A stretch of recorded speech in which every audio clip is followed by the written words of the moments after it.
28 জানুয়ারি 2010 ঢাকা কেন্দ্রীয় কারাগার।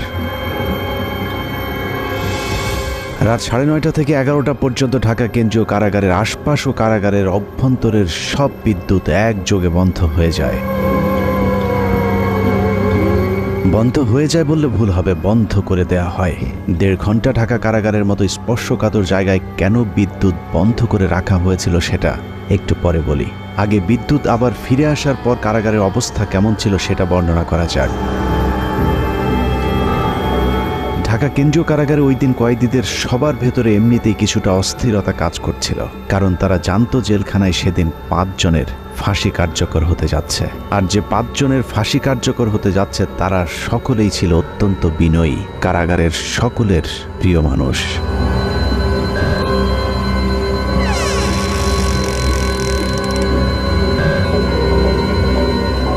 রাত 12:01 colonel Faruque Rahman, major AK Mohiuddin Ahmed artillery, Mohiuddin lancer ও সুলতান শাহরিয়ার রশিদ খানকে ফাঁসিতে ঝুলিয়ে হত্যা করা হয়। 4 জনকে ফাঁসি দেওয়া হলেও লাশের সংখ্যা ছিল মোট 5টি। ফাঁসি কার্যকরের পরদিন যথারীতি 5টি লাশ পাঠানো হয় যার যার গ্রামের বাড়িতে, কিন্তু একটি লাশের ক্ষেত্রে বিশেষ নিরাপত্তা ব্যবস্থা রাখা হয়েছিল, আর সেটাই হলো চুয়াডাঙ্গার সূর্য সন্তান মেজর বজলুল হুদার। মেজর বজলুল হুদার বাড়ি চুয়াডাঙ্গার হাটবোয়ালিয়া গ্রামে সেদিন র্যাব পুলিশের উপস্থিতি দেখে মনে হয়েছে আইন শৃঙ্খলা বাহিনী বোধহয় চুয়াডাঙ্গাবাসীর বিরুদ্ধে যুদ্ধের প্রস্তুতি নিচ্ছে। যুদ্ধের এই আয়োজন ছিল মূলত মেজর বজলুল হুদার মরদেহ যেন কেউ দেখতে না পারে সেটা নিশ্চিত করা। লাশ কেন দেখতে দেয়া যাবে না সেটা জানতে আমরা হাটবোয়ালিয়া গ্রামের মানুষের বক্তব্য শুনতে চেয়েছিলাম। বজলুল ভাইয়ের নাশ আসার সময় আমি আমার পটে যাবো, এর মধ্যে পুলিশি টল, শুধু টল পুলিশি যারা মসজিদে এমন হয় আসা যায় না। তারপরে কিছুক্ষণ পরে শুনলাম ভাইয়ের নাশ আসছে ভোরের দিকে। প্রশাসনের লোক ছিল, ওনার লাশটা প্রথমে হাটবলে কেন্দ্রে হয়, প্রচুর লোক। এই অবস্থায় বাড়ির ভেতরে ঢুকতে দিয়েছিল না। আমার জানাজাত লাশটা ধোয়ার কথা, কিন্তু পুলিশের বাধার কারণে আমি লাশটা ধোয়াতে পারিনি।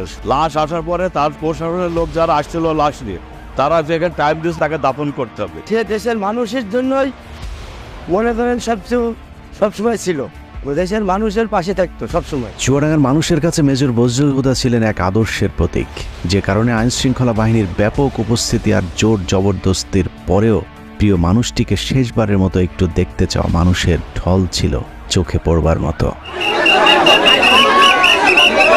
আইন শৃঙ্খলা বাহিনীর নির্দেশনা ছিল 5 মিনিটের মধ্যে মেজর বজলুল হুদাকে দাফন করতে হবে, কিন্তু জনরোষের মুখে আইন শৃঙ্খলা বাহিনী পিছু হাঁটতে বাধ্য হয়। প্রিয় মুখটাকে গোসল না দিয়ে কিছুতেই চুয়াডাঙ্গার মানুষ তার দাফন করাতে চাননি। বাধ্য হয়ে প্রশাসন তাদেরকে আধা ঘন্টা সময় বেঁধে দিয়েছিল দাফন করবার জন্যে। 4টা-5টার দিকে আসলো, লোকজন নাই একেবারে, মানে সম্পূর্ণ একেবারে হলো কোনো মানুষজন ঢুকতে দিচ্ছে না। র্যাবের এক কর্মকর্তা আমাকে জিজ্ঞেস করলো কেমন উনি লোক ছিল। তা আমি তখন বললাম যে সে কেমন মানুষ ছিল এটা আপনারা কিছুক্ষণ পরে দেখতে পারবেন। তো বলি যে এত ভালো মানুষ, তাহলে এরকম একটা কাজ করলো কেন? তা বলছে যে কাজ করলে এই কারণে, সে তো নিজের জন্য করে না, সে তো দেশের জন্য করেছে। যারা 15ই আগস্টে ছিল তারা সবই মুক্তিযোদ্ধা, কেউ কোনো পাকিস্তানি ফেরত আর্মি না, সব মুক্তিযোদ্ধা। তারপরে লাশ আসলো, এত পরিমাণ লোক সরকারের নিয়ন্ত্রণে, সে লাশ এই এলাকার জনসাধারণ ছিনিয়ে নিল, এবং এত পরিমাণ লোক হয়েছে যেটা নজিরবিহীন একটা ঘটনা। পুলিশের আন্ডারে থাকবে না, আমরা আমাদের লাশ আমরা হলো আমাদের আন্ডারে হবে, দাফন হবে। পুলিশের আন্ডারে রাখতে চেয়েছিল কিনা? পুলিশের আন্ডারে তো না, সেগুলো পুলিশের আন্ডারে তো স্বাভাবিক নিয়ম, সেভাবে আমরা হলো সরকারি কাজে আমরা দাফন করি। তো আমরা বললাম যে না, দাফন ওইভাবে না, আমাদের পারিবারিকভাবে বা এলাকার মানুষের হলো দাফন হবে তার পেছনে। অতএব তারা তখন হলো দিতে বাধ্য হয়েছে। হাজার হাজার মানুষ চলে এসেছে মেজর বজলুল হুদাকে এক নজর দেখার জন্যে। হাটবোয়ালিয়া বাজারে এত মানুষ এর আগে হয়তো কখনো কেউ দেখেনি। গোসলের অনুমতি দিচ্ছিল না। এই সময় আলমডাঙ্গা থানার যিনি ওসি ছিলেন, উনি খুবই খারাপ আচরণ করছিলেন। আমাদের তারা হুমকি দিচ্ছে, হ্যান ত্যান, পুলিশ আইসে আমাদের বলছে না, লাশ তাড়াতাড়ি মাঠে। আর প্রশাসন খুব তাড়াতাড়ি করে চাপ দেয়, ধোয়া টোয়া এগুলা বাদ দিয়ে, গোসল টোসল বাদ দিয়ে দাফন করতে হবে এমন পুলিশের নির্দেশ ছিল, এবং সাথে ঢাকার থেকে টিমও আসছিল। ওই সময় প্রশাসনের ভূমিকা কেমন? প্রশাসন প্রথমে মার মুখে অবস্থায় ছিল, যখন সাধারণ মানুষ পাবলিক বলল যে ঠিক আছে আমরা লাশ না দেখে আমরা দাফন করব না, তখন লক্ষ লক্ষ মানে সাধারণ মানুষ চারিদিক থেকে আসার পরে তাদের চাপের কারণে তখন লাশ আমাদের কাছে দিতে বাধ্য হয়েছে। এই সময়ের মধ্যে অসংখ্য মানুষ মেজর বজলুল হুদাকে শেষবারের মতো একটু দেখতে ছুটে যান তার গ্রামের বাড়ি হাটবোয়ালিয়াতে। 3 জেলার জনগণের কারণে প্রশাসনের লোক এখানে পিছিয়ে আইতে যায়, তারা এখান থেকে সরে যাওয়ার পর এখানে জনগণের ইচ্ছা মতো তাদের দেখানো হয়েছে। মাটি দেওয়ার চাইছিল, তো এখান থেকে লেট করানো হলো যে একটু পরে লাশটা মাটি দেওয়া হোক, এই হিসাবে একটু দেরি করে লাশ দেখার পরিপ্রেক্ষিতে আমরা দেখছিলাম। এতটুকু পর্যন্ত ঠিকই ছিল, কিন্তু মেজর বজলুল হুদাকে গোসল করাতে গিয়ে চুয়াডাঙ্গার মানুষ সাক্ষী হয়েছিল নৃশংসতম এক ঘটনার।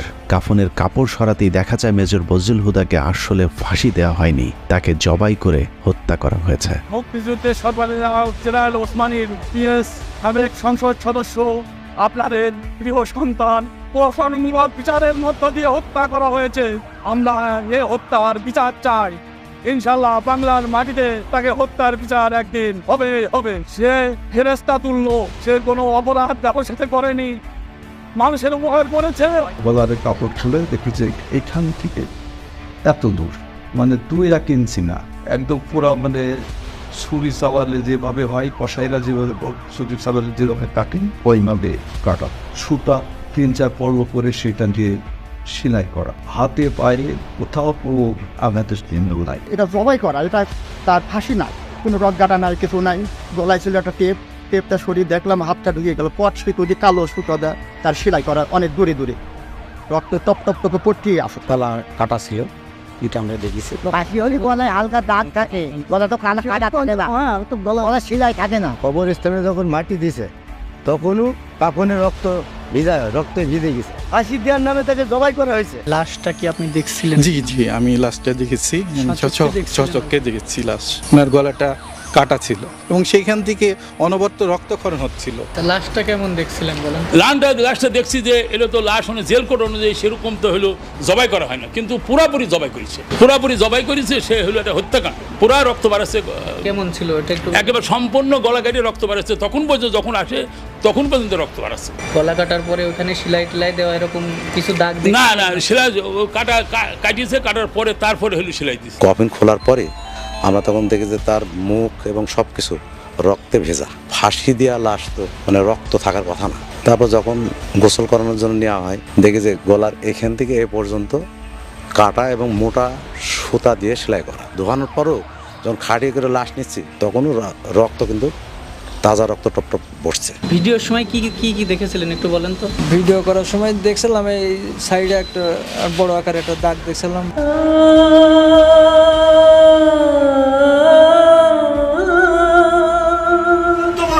বুকে ব্যথা নিয়ে বেড়াচ্ছে আমার ভাইকে সিরিয়াল খুনি শেখ হাসিনা জেলখানায় ঢুকে নিজ হাতে জবাই করে হত্যা করেছিল। আমরা মনে করি যে এটা ফাঁসি দেওয়া হয়নি, শেখ হাসিনা হিংসাত্মকমূলকভাবে এবং প্রতিশোধমূলকভাবে সে জেল গেটে যে নিজে হাতে জবাই করেছে। এই হত্যাকাণ্ডের আমরা তীব্র নিন্দা জানাচ্ছি এবং এর বিচারের জন্য ব্যবস্থা করা হবে। বাংলার বীর সন্তান মেজর বজলুল হুদাকে কে কারা কিভাবে জবাই করেছিল সেটা জানতে হলে আবারও 18 তারিখ রাত 9:30 থেকে 11টা পর্যন্ত 1.5 ঘন্টার সেই সময়টাতে ফিরে যেতে হবে, যে সময়টুকুতে ঢাকা কেন্দ্রীয় কারাগার ও তার আশপাশের বিদ্যুৎ বন্ধ করে রাখা হয়েছিল। ওই রাতে ঢাকা কেন্দ্রীয় কারাগারে কয়েক ঘন্টায় যা ঘটেছিল তা হলিউডের হরর থ্রিলার মুভিকেও হার মানাবে।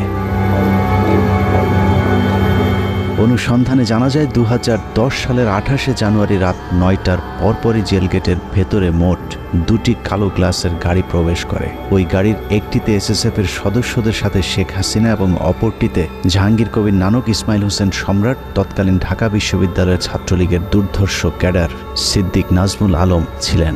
ধারণা করা হচ্ছে ওই রাতের অপারেশনের পুরস্কার হিসেবে পরের বছর 2011 সালে ছাত্রলীগের কেন্দ্রীয় সাধারণ সম্পাদকের পদে বসানো হয় নাজমুলকে।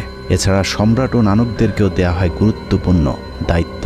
এর বাইরে ওই গাড়িতে ভয়ঙ্কর কুৎসিত দেখতে বড় গোফওয়ালা একজন মানুষ ছিল, যার নাম পরিচয় আমাদেরকে কেউ নিশ্চিত করে বলতে পারেনি। ডিএমপি কমিশনার একেএম শহীদুল হক সাহেব ছিলেন, স্বরাষ্ট্র সচিব যে আব্দুল সামান সাহেব ছিলেন, কারা মহাপরিদর্শক যে ব্রিগেডিয়ার জেনারেল আশরাফুল ইসলাম খান উনিও ছিলেন, আর সম্ভবত ঢাকার ডিসি ছিলেন উনি জিল্লুর রহমান, ঢাকা জেলার ম্যাজিস্ট্রেট অমিতাভ সরকার উনিও ছিলেন ওইখানে, আরো বেশ কিছু লোকজন ছিল। গোয়েন্দা সংস্থার সাবেক এই কর্মকর্তা জানান, ওই রাতে মোট 2টি ফাঁসির মঞ্চ তৈরি করা হয়েছিল।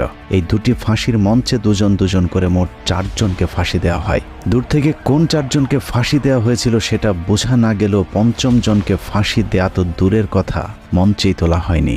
কিন্তু লাশ বের করবার সময় জেলখানা থেকে মোট 5টি লাশবাহী গাড়ি বের হয়েছিল। ফাঁসি থাকে সাধারণত সেই দিন, তো এটা নর্মাল প্রসিজিওর। জেলখানায় নিরাপত্তাটা বেশ স্ট্রং থাকে। সেই দিনও যেটা আমাদের বেশ আলোচিত হয় জেলখানায়, ওই ফাঁসির মঞ্চের কাছে যে 4টা লাশ গাড়িতে উঠানো হয়, কিন্তু আরেকটা লাশ ঠিক প্রশাসনিক ভবনের ওখান থেকে নিয়ে গাড়িতে উঠানো হয়। এই ব্যাপারটা একটু অস্বাভাবিক। একই জায়গায় ছিল না।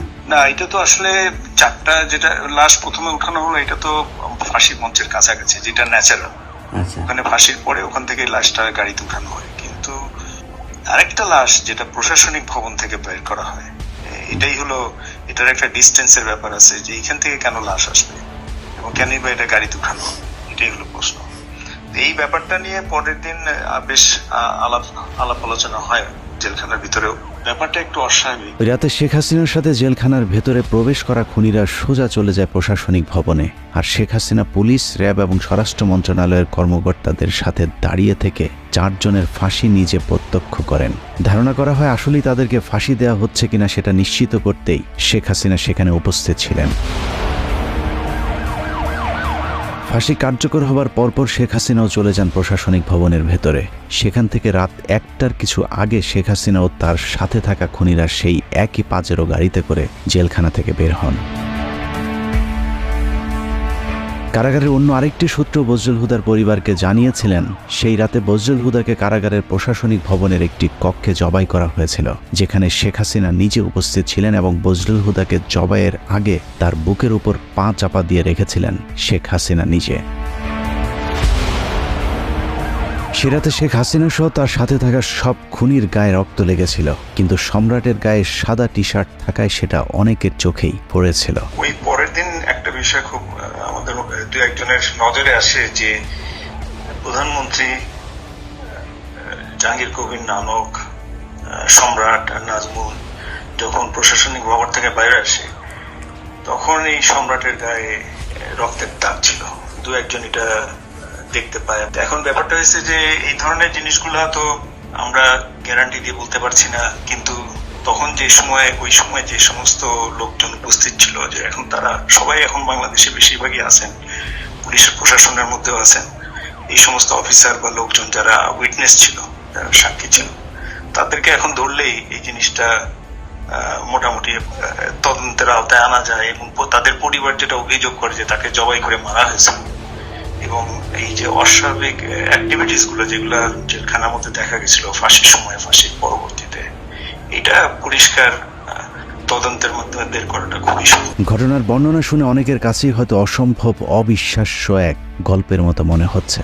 তবে আপনি যদি শেখ হাসিনার ব্যক্তিগত সহকারী মতিউর রহমান রেন্টুর আমার ফাঁসি চাই বইটি পড়ে থাকেন, তাহলে আপনার কাছে শেখ হাসিনার চরিত্রের সাথে আজকের ঘটনাটি হুবহু মিলে যাবে।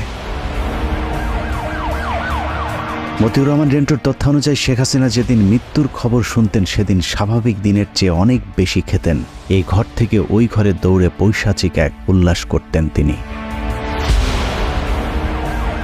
জাহানারা ইমাম যেদিন মারা যায়, সেদিন শেখ হাসিনা বিছানার উপরে উঠে 2 হাত দিয়ে কাপড়ের 2 মাথা ধরে নাচছিলেন, কারণ তিনি জাহানারা ইমামকে তার প্রতিদ্বন্দ্বী মনে করতেন।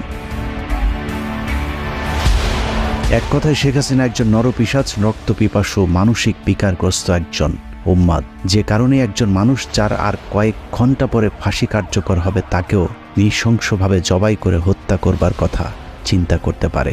একটু চোখ বন্ধ করে ভেবে দেখুন, কত নৃশংস নরপিশাচের হাত থেকে আল্লাহ আমাদেরকে বাঁচিয়ে দিয়েছেন। শেখ হাসিনা নাই, শেখ হাসিনা চলে গেছে, শেখ হাসিনা পালায় না। যাই হোক, 15 আগস্টের বীর মুক্তিযোদ্ধা মেজর বজলুল হুদাদেরকে আমরা সম্মান দিতে পারিনি, যে কারণে আজ আবারও শেখ মুজিবের প্রেতাত্মা আমাদের উপর চেপে বসেছিল।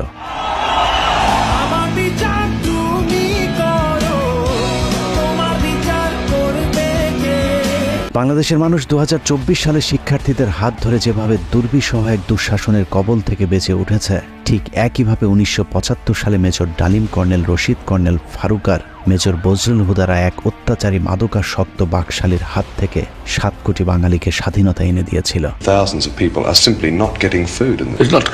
শেখ হাসিনার দুঃশাসন আমরা চোখে দেখেছি, কিন্তু শেখ মুজিবেরটা আমাদের থেকে আড়াল করে রাখা হয়েছে বলেই আমাদেরকে এখনও তাকে বিতর্কের ঊর্ধ্বে রাখার কথা শুনতে হয়। কিন্তু বাস্তবে শেখ মুজিব তার পরিবার আর দলের লোকজন ছাড়া অন্য সবাইকে তার কৃতদাসে পরিণত করেছিল।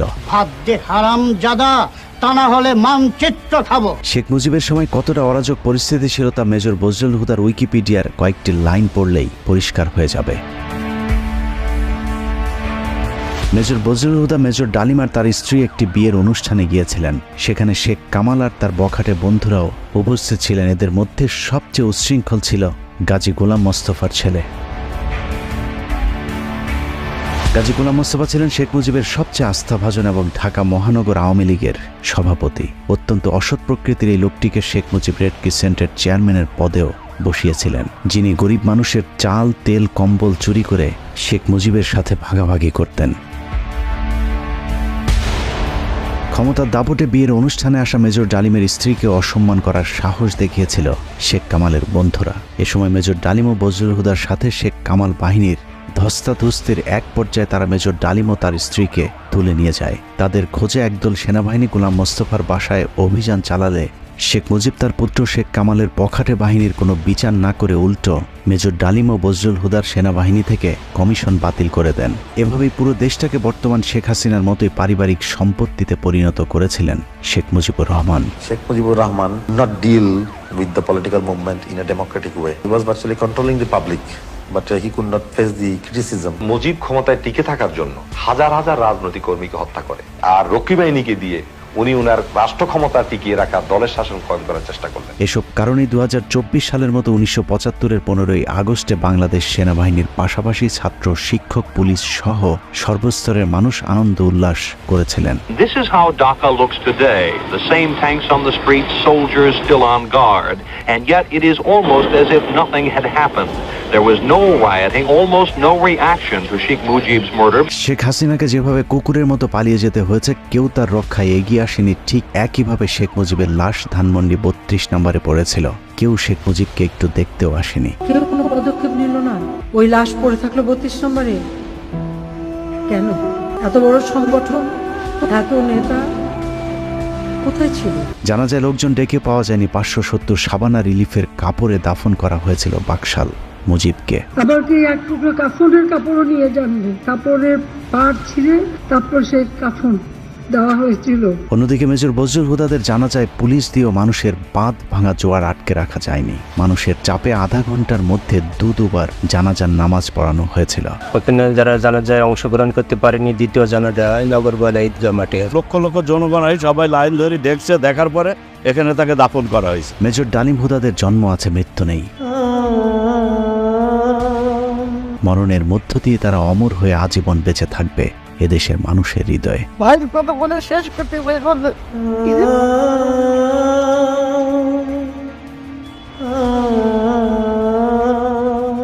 যতবার মুজিব হাসিনাদের মতো নরপশুরা এদেশের মানুষকে শোষণ করতে চাইবে, ততবারই বজলুল হুদারা ফিরে আসবে আবু সাইদ কিংবা মুগ্ধ হয়ে। আমরা তোমাদের ভুলব না। আল্লাহ হাফেজ।